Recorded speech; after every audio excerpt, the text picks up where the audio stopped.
پر نور پر رونق افروز بوقار علماء ملت اسلامیہ و حاضرین بز عزت مآب خواتین اسلام، السلام علیکم ورحمۃ اللہ وبرکاتہ۔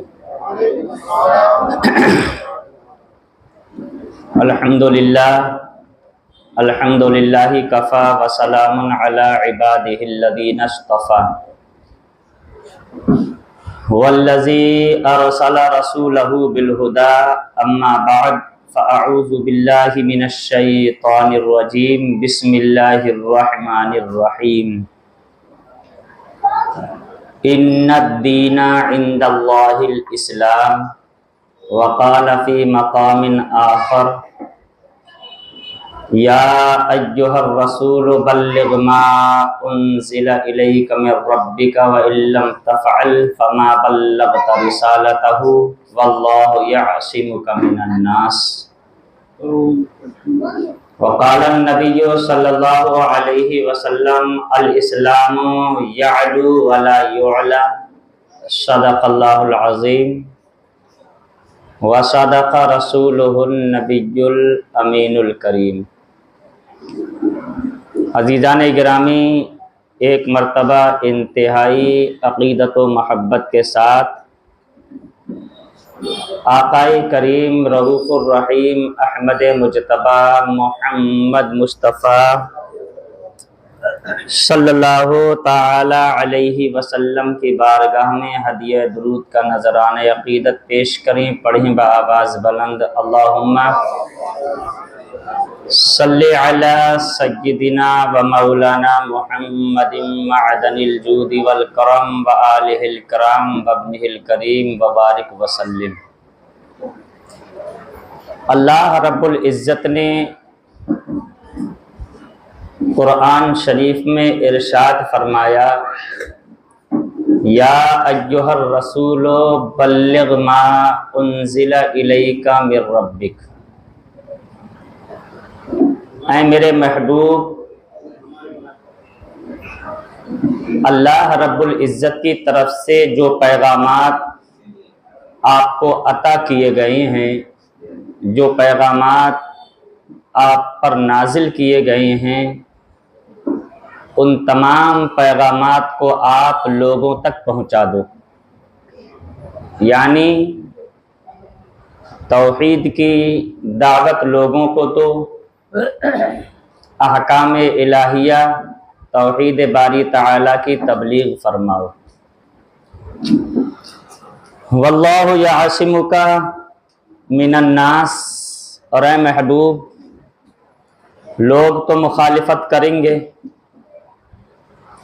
لوگ ورود میں آئیں گے، لوگ جان کے دشمن خون کے پیاسے ہو جائیں گے، لیکن اے میرے محبوب، اللہ رب العزت آپ کے کفار و مشرکین سے حفاظت فرمائے گا۔ ساتھ ہی اللہ رب العزت نے حفاظت کا